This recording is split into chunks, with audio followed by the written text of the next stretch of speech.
Everyone. My name is Victoria DiFrancesco Soto, and I am the Dean of the Clinton School of Public Service. And I'm so happy to be welcoming you tonight to our joint event between the Clinton Presidential Center and the Central Arkansas Library System, with a special shout out to Nate. Where's Nate? All right, Nate, why are you hiding over there?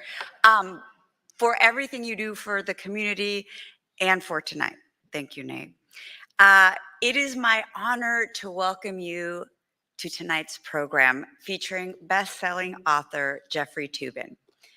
Jeffrey Toobin is one of the most recognized and admired legal journalists in the country, in addition to being a longtime legal analyst for CNN and ABC News and writer for The New Yorker. He has covered all of the most dramatic legal controversies of the past 3 decades on television, through best-selling books, and in magazines. Tonight, he will discuss his latest book, Homegrown, Timothy McVeigh and the Rise of Right-Wing Extremism.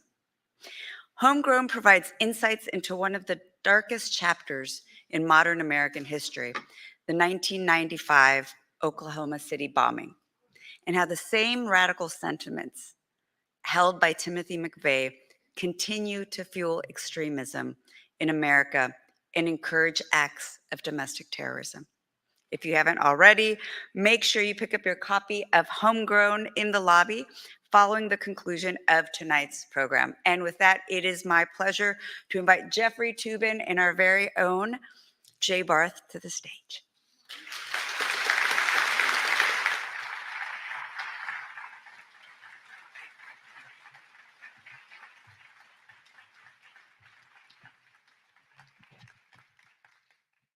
Good evening, Jeff. Welcome back to Arkansas. Hi, Jay. Hello, everyone. God, it's so good to be back. I love Little Rock. I love Arkansas. I see a number of your friends here in the first rows. And it's going to be like more presidents from Arkansas. So I don't know. I got to. That's something to get into more political. The politicians now they're a little different politically than President Clinton was. The governors, the senators, not exactly a lot of Democrats these days. Anyway, but I digress. Thanks, Jeff.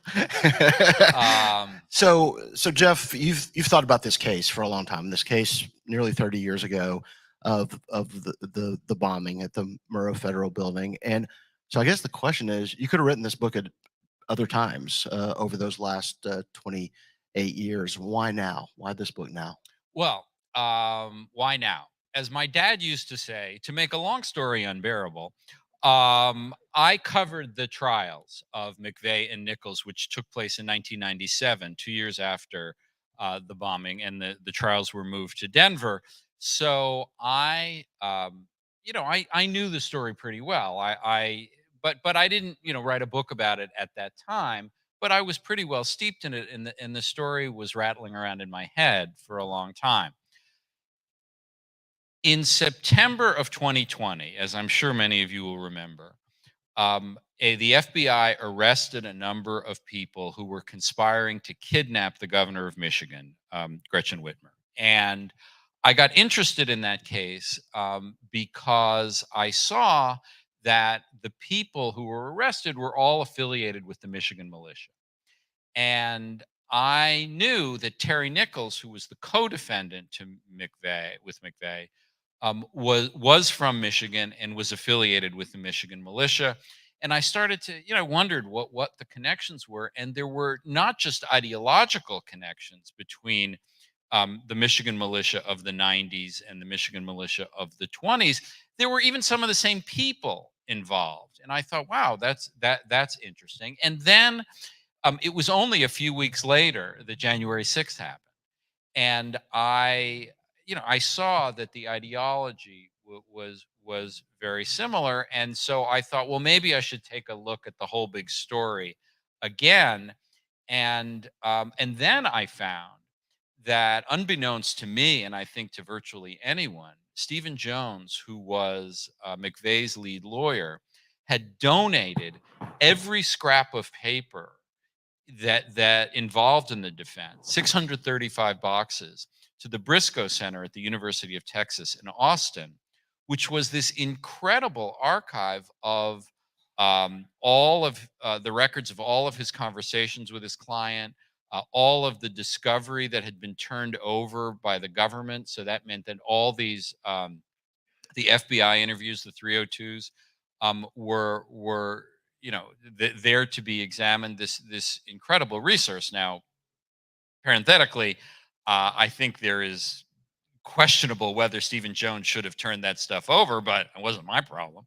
And I took advantage of that, and so the combination of all those things prompted me to take this new look. And we'll talk a little bit about Stephen Jones later on. So the first half of this book is really about the radicalization of Timothy McVeigh, and at one point in the book, you describe that as an analog radicalization. What do you mean by that, and what were its key moments? I think there are people in this room who were alive in the 1990s. I'm going to just take a guess. And some of you may remember there was a world before the internet. Amazing, right? But Timothy McVeigh was born in 1968. He came of age in the 80s, and he was radicalized in various ways, which we will discuss, and decided that he wanted to proselytize and he wanted to convince others of his views, but he didn't have a vehicle to do it. He went to gun shows. He tried to talk to other people there, but he didn't have the personality or the demeanor or to do it. And he never really had much he never really had any success recruiting others because he didn't have the internet. And what I meant by an analog radicalization is that he sent away in the mail for a book called The Turner Diaries, which was enormously important to him. But it was cumbersome and difficult to get a hold of a book and distribute a book, and not that many people could do it.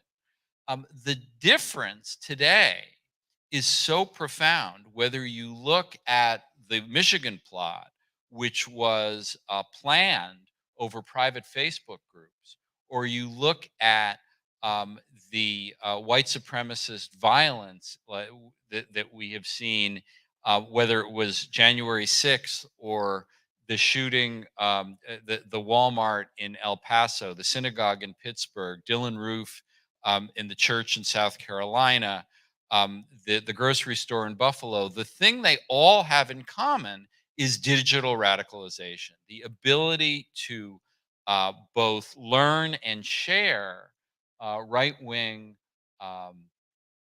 propaganda is so much easier now that it's almost an entirely different animal because it's so easy to spread these ideas. And McVeigh said to his lawyers at one point, it's a quote that that I think is so um, revelatory, is that he said, "I knew there was an army out there, I just couldn't find them." And he was right, but premature. Indeed. So let's talk a little bit about the Turner Diaries, which is a book that is all over your book, and it's a work that's arguably one of the most important pieces of American political thought. Um, Tell us a little bit about that book, and then why it resonated with Timothy McVeigh and others. Well, the central interest of McVeigh's life, from his upbringing, where he grew up outside Buffalo, New York, and his father worked in a GM plant for 30 years. His grandfather worked in the same GM plant for 30 years. He didn't. That plant was shrinking almost to insignificance by the time McVeigh came along. It was not an option for him. But McVeigh was obsessed with guns.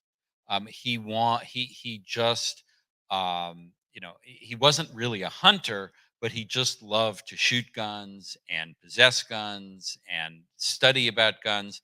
And he joined the NRA in the 1980s. And in the back of NRA publications, he saw these little ads for a novel called The Turner Diaries. The Turner Diaries was written by a neo-Nazi white supremacist named William Pierce. It's a really malignant, awful book, and the story of the Turner Diaries is the the federal government has been taken over by a sinister cabal of blacks and Jews, and the main thing the government does is they pass a law mandating the confiscation of all privately owned firearms. The law is known as the Cohen Act. It's very subtle. You can say. Earl Turner um, decides to fight back. And the way he decides to fight back is he rents a truck, big truck, fills it with fertilizer and fuel oil, and he parks it in front of the FBI building in Washington, sets it off with a fuse, uh, and kills 700 people. That act inspires a broad rebellion against the evil federal government, which ultimately succeeds and restores a white supremacist federal government. McVeigh used the Turner Diaries in a very explicit way as his model. That's why he bombed the federal building in Oklahoma City, because like Earl Turner, he wanted to set off a rebellion against the federal government. And this book has been a touchstone of right wing extremists, including the January 6 people, for many years. It was originally published in 1978. It is a really vile book, but it is also a really important book. And Amazon and a lot of other outlets no longer sell it. And I guess my question is, I mean, shouldn't more folks understand that book? Because clearly, lots of people are reading that book, and it's helpful to have some insights into those brains. Jay, this is a great question, and it's one of the many issues on which beats the hell out of me. I don't. I mean, it's a problem because it is a radicalizing tool, and after January 6th, that's when the Amazon in particular stopped selling it.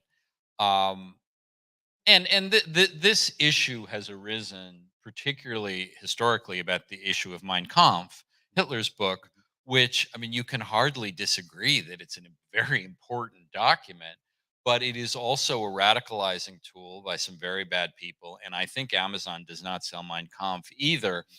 I guess the answer is, the book has been out for so long, and it's available in so many ways. The fact that Amazon doesn't sell it doesn't fill me with sadness. But the idea of whether you should um, limit a bad book's availability or show people what it means, it's a hard question, and I don't have a solution to that. Yeah, thank you. Um, so the politics of guns are all over the story of Timothy McVeigh's actions, and indeed the gun policies of the Clinton administration are a crucial step in this story. Um, but it's also the fact that that one of the legacies of this period is some dramatic movement in gun policy, especially at the state level. And one of the ironies that you point out is that in Oklahoma now, if someone like Timothy McVeigh was stopped and had a firearm, he would be free to go with a ticket, right? Rather than being locked up as he was, which was so crucial to catching him so quickly. The I don't. It almost seems. I don't want to sound overly facile in this, in saying this, but it's not 100% wrong to say that McVeigh won. McVeigh won on gun policy. When you look at the difference, whether it's the Supreme Court saying for the first time in American history that the Second Amendment doesn't refer to state militias, but in fact gives people an individual right to bear arms, something the Supreme Court said for the first time in 2008 in the Heller case. This is what McVeigh was fighting for. And if you look at um, particularly in the states, including, for example, Arkansas, the limits on gun ownership, whether it's private carry, you know, whether you need a permit or not. I mean, it's dramatically different from what it was in the 90s. And, I think many people remember, and I suspect many of you remember, that McVeigh set off the bomb on April 19th, 1995, because it was the second anniversary of the Waco raid, which was a disastrous event, 76 people killed outside Waco, Texas. But it's not just Waco. And there's another date that's just as important, which is September 14th, 1994, which was the date that President Clinton signed the assault weapons ban. And that was what prompted McVeigh to make the final decision with Terry Nichols to go ahead with the bombing. So it wasn't just Waco, it was the assault weapons ban. And if you see what McVeigh was writing at the times and what he said afterwards, that was um, just as important as Waco. And if I can just elaborate on that point for a second, the assault weapons ban had a 10-year window. And so it expired in 2004 when President George W. Bush was in office, and he wasn't going to sign an assault weapons ban, and it expired. When you look at the right-wing violence after 2004, they didn't have to go to all the trouble of buying fertilizer and renting trucks and finding fuel oil. They just go and buy an AR-15 and shoot up a school or shoot up a synagogue or shoot up a church. Is that the right-wing violence today is so much easier to do because guns, especially assault weapons, are so easily available today. So we are at the Clinton Presidential Center, and we are here in Little Rock. And so let's talk about the Arkansan who was president at the time of this bombing. And one of the most fascinating chapters is one that's entitled "Fighting This All My Life." It's kind of right in the middle of the book. And it really focuses on Bill Clinton's Arkansas experience in shaping how he thought about this case, and indeed how he thought about this case immediately in a way that was counter to what he was being told by some in his administration. This to me was so interesting and surprising. Okay, so this is, let me give you a little bit of the chronology of how this unfolded in my reporting. So, when you're going to interview a big deal person, like, for example, a former president of the United States, you want to have as much background information as possible. So I interviewed a number of, White House aides from that period. And if you may recall, when the bomb happened in 1995, a lot of people, especially on the news, said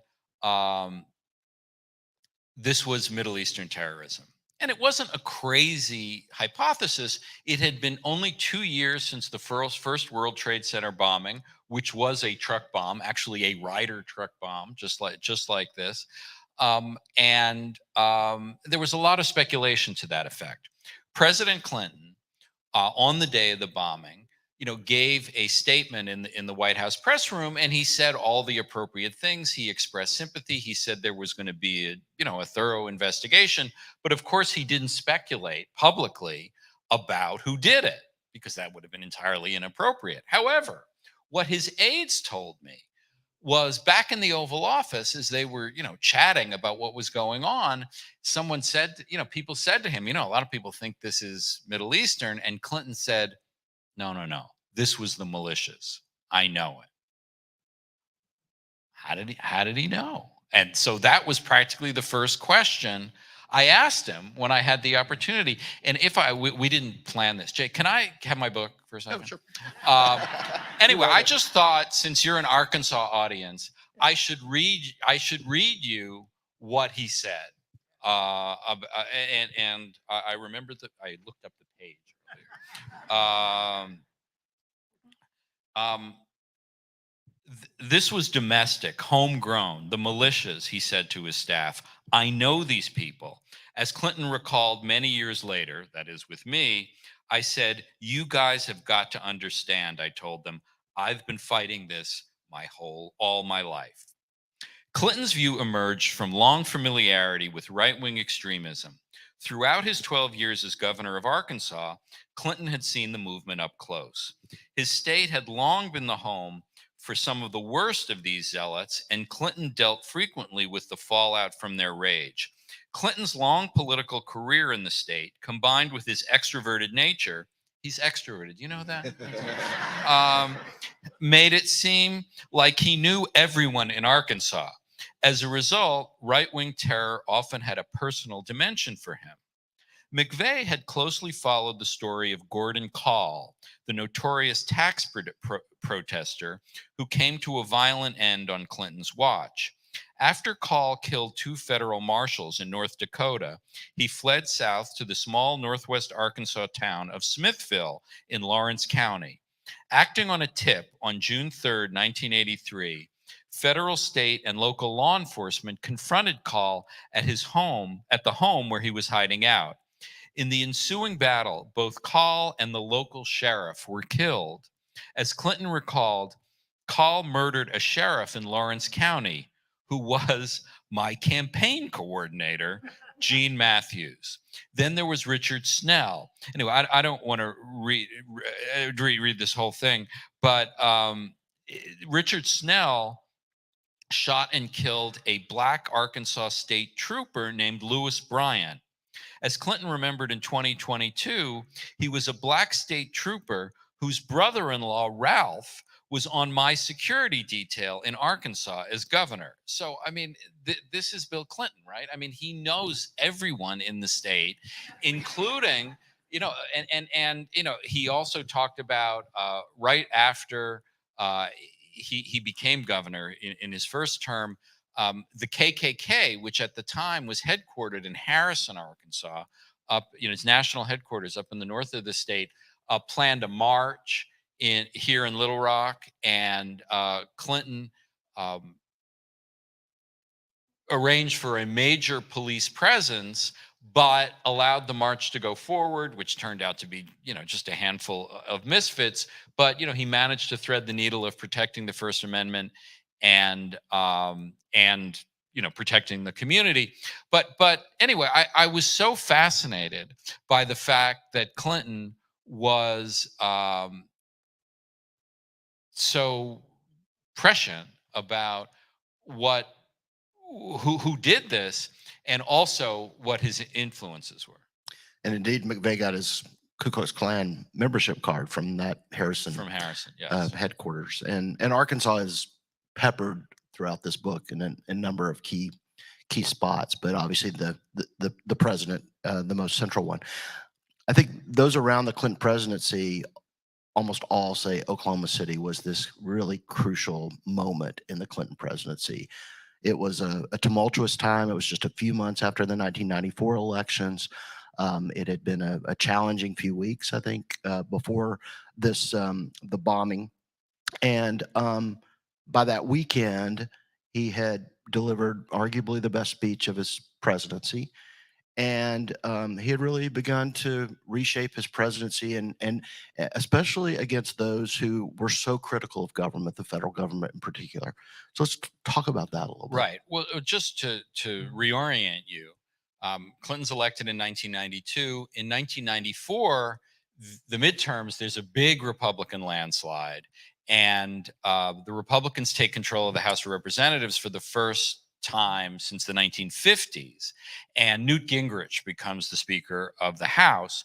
And Gingrich really dominates American politics for several months, and acts and describes himself almost as like the prime minister. And Clinton is just sort of like, oh, well, you can do foreign policy, but I'm like in charge of the country. And on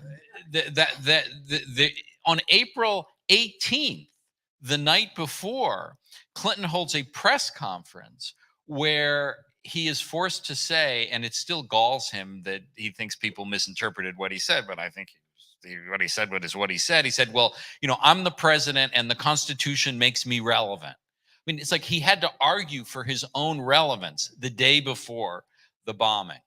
But two things happen. One is on that Sunday, the bombing is on a Monday, but on the Saturday, he comes to Oklahoma and gives a very, I'm sorry, this is almost like a cliche of Bill Clinton, but he feels their pain. And he does. I mean, this is why this guy was such a successful politician, is he had this wonderful knowledge of how people felt. And he captured both the horror, but the hope and the love that was in, for the people who were lost. And that's one, and that speech is the one that's remembered. But there were other speeches that were even more, I don't know about even, I don't want to edit myself here, equally significant. He gives a series of speeches where he basically says, look, you want to hate government, this is what you get. And it was, gave a speech about the militias in particular, and he went to Michigan to do it because the militias there were so active. And he says, you can't love your country and hate your government. And again, it's one of his most famous utterances as president. But then he goes to Minnesota and gives a speech where he talks about talk radio. And he says, and this was the heyday of Rush Limbaugh. This was when Newt Gingrich was ratcheting up political rhetoric to a level that really hadn't been seen in many years. Talking about he was the only person keeping us from Auschwitz in the United States. Rush Limbaugh saying, we are this close. I am holding my fingers about a quarter inch apart from a second American Revolution. And Clinton calls him out on that and says, yes, you have freedom of speech, but you should know the consequences of your speech. What Clinton didn't know, and frankly, what no one knew until I got into those archives in Texas, was that as McVeigh was driving around the country from upstate New York to Oklahoma City to Michigan to Arizona to Arkansas, he was listening to Rush Limbaugh 3 hours a day. I mean, he was a ditto head. And, it's important to say that most people, the vast, vast majority of people who listen to Rush Limbaugh didn't bomb any buildings and didn't commit any crimes at all. But nor is it a coincidence that McVeigh was inspired by Limbaugh in a way that Clinton could see and called out. And just, I'm sorry to just go on about this a little bit more. Gordon Liddy was also another talk show host who was very, inciting during this period. And when Clinton gave that speech, Limbaugh and Liddy were appalled and aggrieved. It's like, no, we never told anyone to commit any crimes. We never said go out and bomb a building. We never said commit acts of violence. It's exactly the same thing, the same defense that Donald Trump said after January 6th. I never exactly said go into the Capitol and try to kill Nancy Pelosi. I never said violate the law, but you didn't have to be Sherlock Holmes to figure out what was really going on. Yeah, and he gave that speech in Oklahoma City, but he also just kept going back and he stayed connected with Oklahoma. I think it's in important ways. And the governor of Oklahoma at the time, Frank Keating, is somebody he had known at Georgetown, and they kind of as undergraduates reconnected in a way. And the folks I've gotten to be, as we were walking in, I've gotten to be friends with the folks at the Oklahoma City Memorial and Museum, which is a great facility, and they are so conscious of the care that the president continued to give in a state that was not one where he was ever going to have political success. Well, the issue of hatred of federal power is such a deep and resonant one in American history. Everyone, of course, should read Homegrown, but there's another book you might want to read, which is a book that a historian named Jefferson Cowie wrote last year, won the Pulitzer Prize, called Freedom's Dominion. And it's about a county in Alabama where it happens to be the home county of George Wallace, but he traces through going back all the way to the Civil War, how anger at the federal government has been a touchstone of right-wing violence and right-wing anger in this country almost since the inception. And but only some federal governments. And one of the things that I always take exception to is one of the shorthands that is sometimes used to describe McVeigh is anti-government. They say he was anti-government. He wasn't anti-government. He was anti the federal government of Bill Clinton. And that's an important distinction. And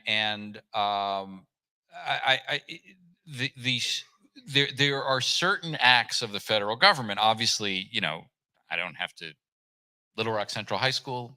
I don't have to tell you about the federal government here under President Eisenhower, the anger and integrating your great high school, and that anger at the federal government for doing certain things, often with regard to race, is something that connects right-wing violence throughout almost the entirety of American history. Indeed. So much of the second half of this book is really about the legal proceedings that played out and culminated with, of course, the death sentence for McVeigh and a life sentence without parole for Terry Nichols. And the differences between the prosecutorial team and the defense teams are really fascinating ones, both in terms of personalities, but also in terms of strategies. And I'd love for you to talk a little bit about this. And obviously, this is the turf where you covered the story in that period, was really around these dynamics. Well, I covered the story, but all I saw at the time was what was public. What I didn't know and what I didn't see until I got into those documents was what was going on behind the scenes, which was so fascinating. On the day that Stephen Jones began representing McVeigh told him, "I did this, and I'm proud of it." Makes defense a little difficult, so I mean, I don't begrudge defense lawyers for representing guilty clients. I mean, that's what they do, and then that's what they should do. But it was certainly challenging. What was bizarre about Jones's defense is that McVeigh told him from day one, "I did this by myself, and I did this, with some help from Terry Nichols, but there was no broader conspiracy." And Jones never really believed him, and to this day doesn't believe him. I believe McVeigh. I have studied this case. I don't think there was a broader conspiracy. And what's interesting about the issue of the broader conspiracy is that both the left and the right in this country have an interest in saying there was a broader conspiracy. For example, the left would love to have you know that this was a broad right-wing conspiracy, that lots of right-wingers wanted to blow up the Murrah Building and kill all those people. And McVeigh had some contact with some other right-wingers, particularly a weird sort of commune called Elohim City, which is actually very near the Arkansas border in Oklahoma. But he never he never recruited anyone to the conspiracy, but that's what the left wants. What the right wants is to establish that this was really a foreign conspiracy, that amazingly enough, there's an eccentric congressman no longer in the House named Dana Rohrabacher, who did a whole investigation in the early 2000s aimed at trying to prove that Osama bin Laden had some connection to Timothy McVeigh. Ridiculous, absurd. But there has been a long effort on the part of some on the right to define terrorism exclusively as something that comes from overseas, especially the Muslim world. That terrorism is Muslim.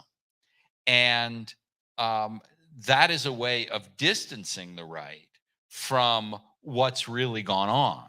And this is why every time there's something like January 6th, you hear people on Fox News saying, well, this was probably agents provocateurs from Antifa, that they really wanted to discredit the right by, saying that the right did this.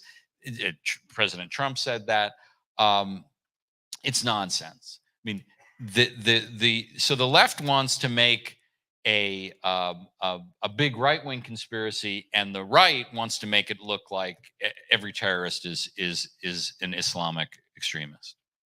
And at the time when you were reporting on this case, you were very much focused on the courtroom, right? And you weren't as focused on some of these broader kind of political dimensions. And I think you kind of say, I give myself a break for doing that, but that you realize now you missed some of the story. I certainly did. And but again, one of the things about writing relatively recent history like the 90s is you kind of forget like what was going on simultaneously. For example, the bombing was, as we know, April 1995.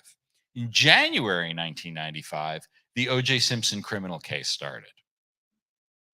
I think you remember that.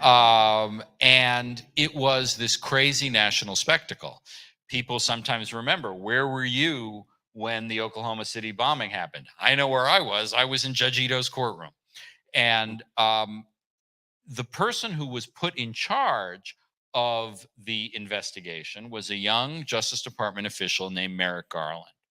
And Merrick Garland, now the Attorney General, was appalled at what was going on in the O.J. Simpson case and didn't want the prosecution of McVeigh and Nichols to resemble that case at all. So what he decided is he wanted to keep the case as narrow as possible, focusing exclusively on, did McVeigh set off this bomb, and not particularly on why he set off this bomb. There was some background in the case to show motive, but the case was very narrowly focused on the mechanics of whodunit. It's hard to disagree with that approach, and it certainly worked. In the McVeigh case, he was sentenced to death and he was executed in 2001. But I think that focus, which was different from President Clinton's focus, gave a somewhat misleading impression that McVeigh was a pure lone wolf, that this was not part of a broader political movement. And that, to me, was something I missed in covering the story in the mid-90s, and is something, one reason I wrote Homegrown was to try to rectify that impression. Let's talk a little bit about the prosecutorial team. Obviously, Stephen Jones was the bigger personalities were on the defense side, but let's talk a little bit about the prosecutorial team, and not just what their strategy was, but kind of how they carried out the prosecution of McVeigh and Nichols. Right. I mean, the Justice Department, Janet Reno was the Attorney General. She sort of turned this over to Jamie Gorelick, who was the Deputy Attorney General, and Merrick Garland was the top aide to Jamie Gorelick. And as I said, they wanted to make this the anti-OJ case. The lead prosecutor was, and in part because they wanted to sort of, obviously this is a tremendously emotional subject, but they wanted to try to dial that back as much as possible. They brought in a prosecution team from Washington, not the Oklahoma City U.S. Attorney's Office, which created some friction between them. But Joe Hartzler was the lead prosecutor. He had been a prosecutor in Chicago, later in Central Illinois, and the goal was to keep it as low key as possible. Just the facts. Hartzler had a sign that he put on his door called "Don't bury the crime in clutter," which meant don't call any more witnesses than you have to. Prove that McVeigh did it and get the heck out of there.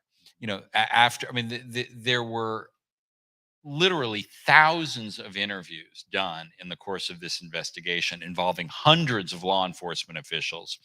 The prosecution put on its case against McVeigh in 18 trial days. It's not a lot. It's not a lot. And again, it was an attempt not to be the O.J. Simpson case, which took months and months and allowed the defense to sow doubts as it stretched on and on. So are you, since obviously we got a lot of other prosecutions going on now for January 6th and events around that, are you sensing at all that the government prosecutors who are working on those cases are taking any clues from this strategy? I mean, Well, I think very, Merrick Garland is the same person. yep.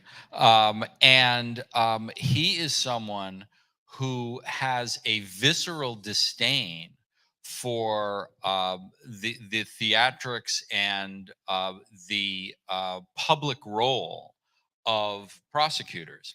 And I think, frankly, it's somewhat unfortunate.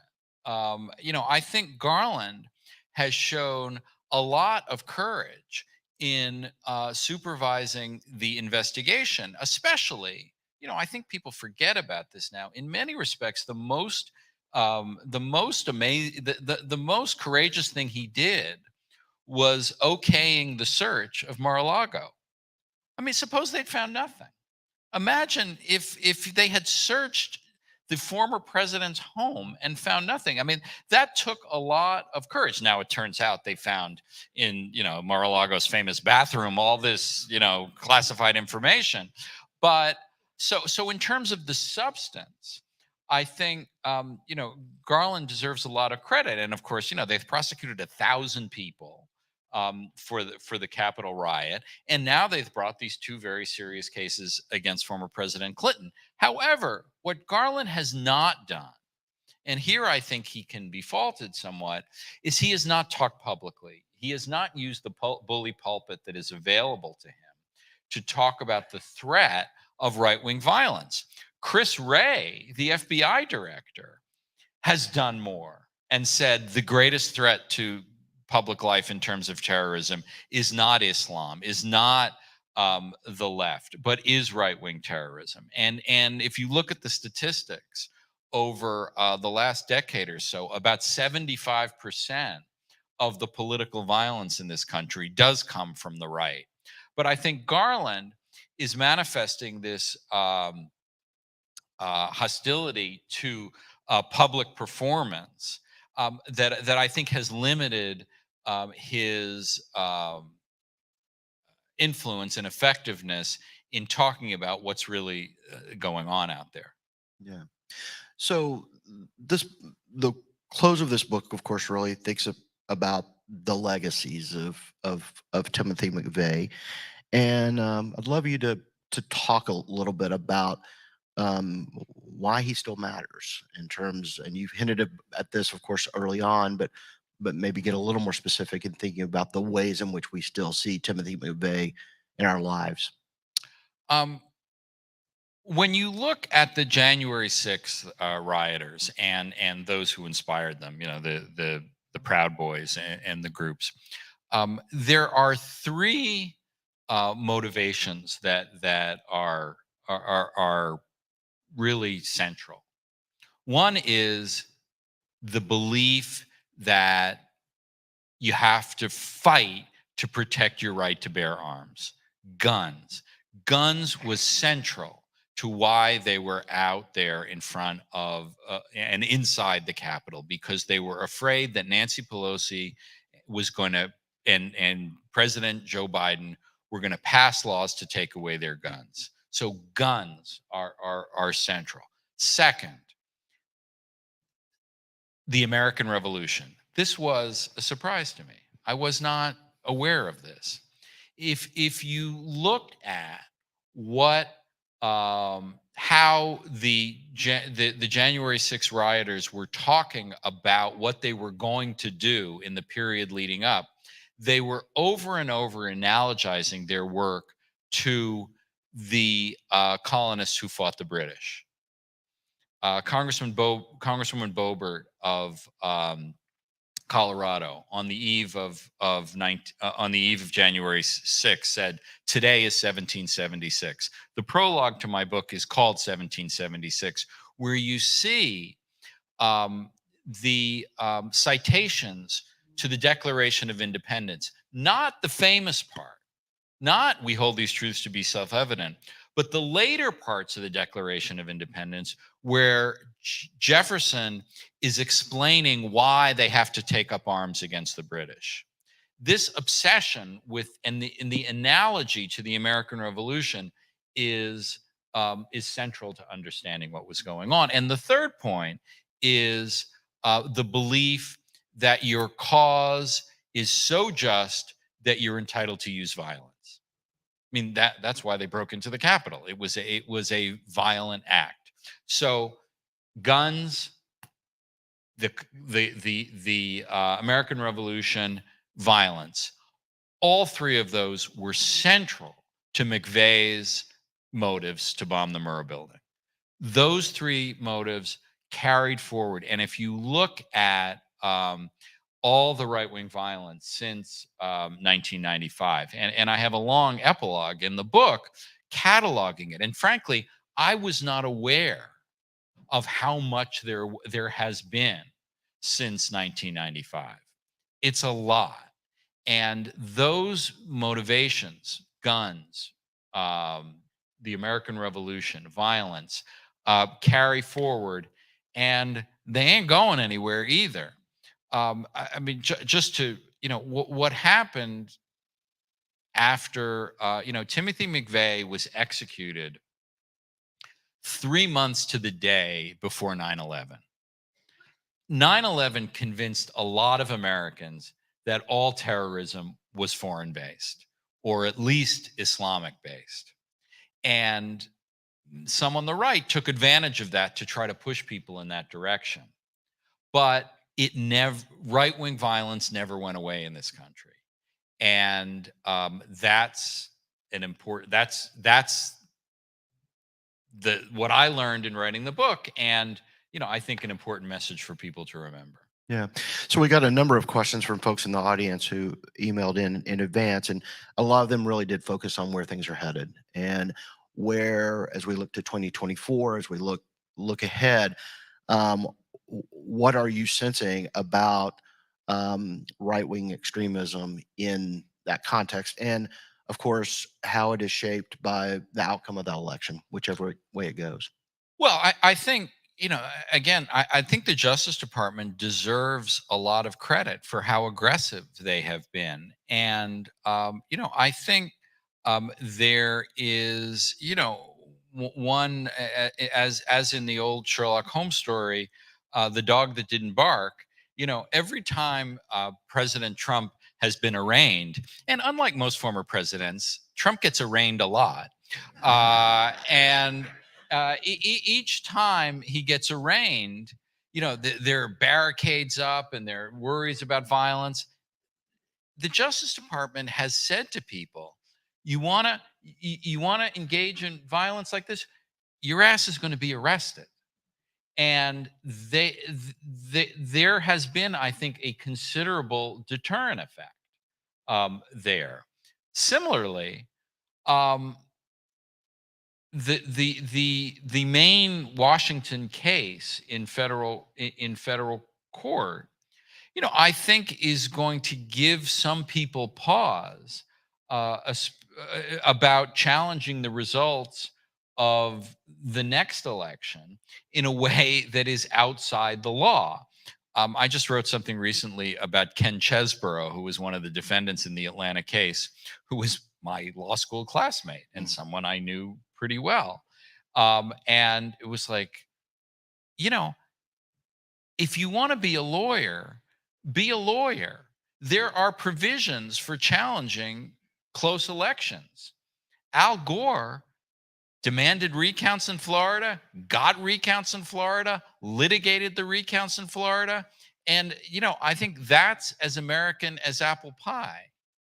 Creating fake electors who have certificates purporting to be electors and going to, Vice President Pence and saying, oh, well, pick these electors. That's like when you get stopped by a cop, driving, and you say, well, I drew up my own driver's license. How's this? And then that's not how it works. And I think there is going to be a significant deterrent effect to the results of other elections.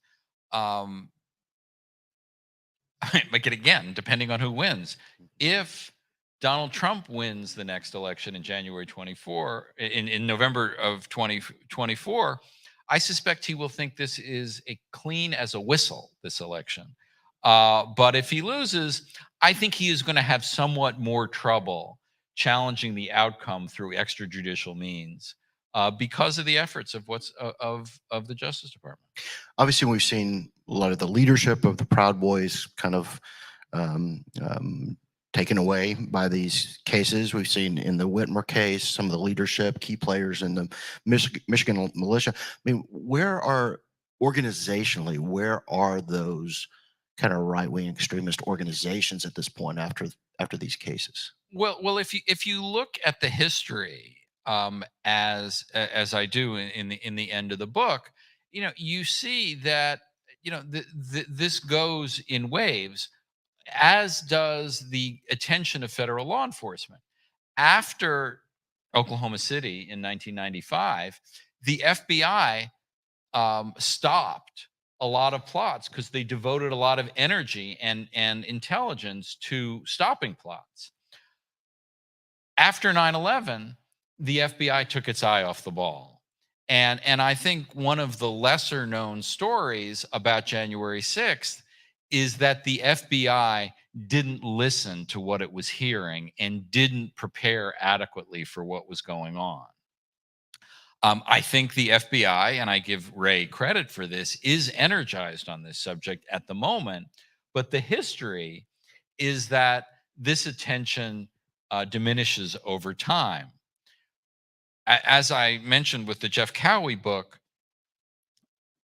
right wing violence in this country never goes away, and it's not going to go away. And it requires the kind of vigilance that has not always been present. Yeah.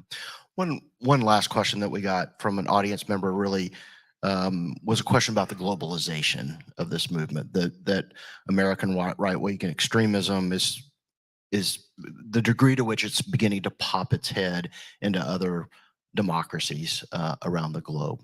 Thoughts on that piece? Well, again, I think this is an illustration of the way the internet has shrunk the world. That Viktor Orban, who is the prime minister of Hungary, is a great favorite of Tucker Carlson, who is still an important voice on the right. In the 1990s, I am quite sure that the prime minister of Hungary was not someone who was even known to most of these people. I mean, that kind of international contact was just so much more difficult than it is today.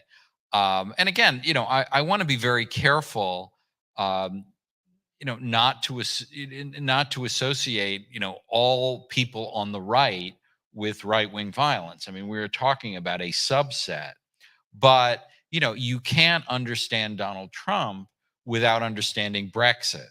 The vote in Brexit was, leading up to in 2016 President Trump's victory there, and the fixation and anger against immigration in particular is something that ties all these right-wing movements together, and it was something that McVeigh was concerned about as well. So yes, there is this considerable international dimension, but the right wing in the United States does fine even without international attention. Great. Jeff Toobin, thank you so much for writing this book. Thank you so much for coming to the Clinton Presidential Center, and thanks for a great conversation. Well, thank you, Jay. Thank you all for coming.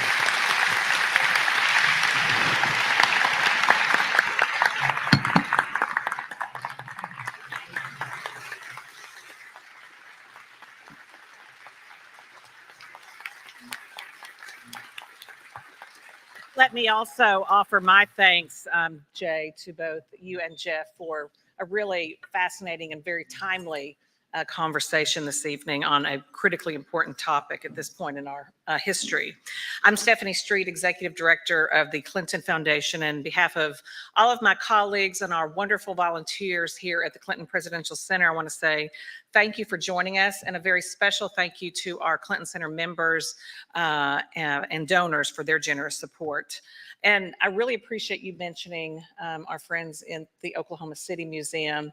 Many of you may remember in 2010, we had a special exhibition honoring the folks in Oklahoma City and remembering that horrific day. And it's hard to believe that we're going to be approaching the 30th anniversary in 2025. And so I'm sure with our friends at Oklahoma City, we'll be doing something special to commemorate that very, very terrible day in our history. I want to also encourage you all to stay around if you'd like to purchase a book, or if you already have. Jeff is going to be signing copies of his book, and or buy two. Or buy 2 or 3 or 5. Yes, he'll be signing those. You can purchase those from the Clinton Museum store. And if you would all stay seated for a moment while I ask Jay and Jeff to exit the stage and go set up for the book signing. Thank you all again, and thank you, Jeff, for making your way back to Little Rock.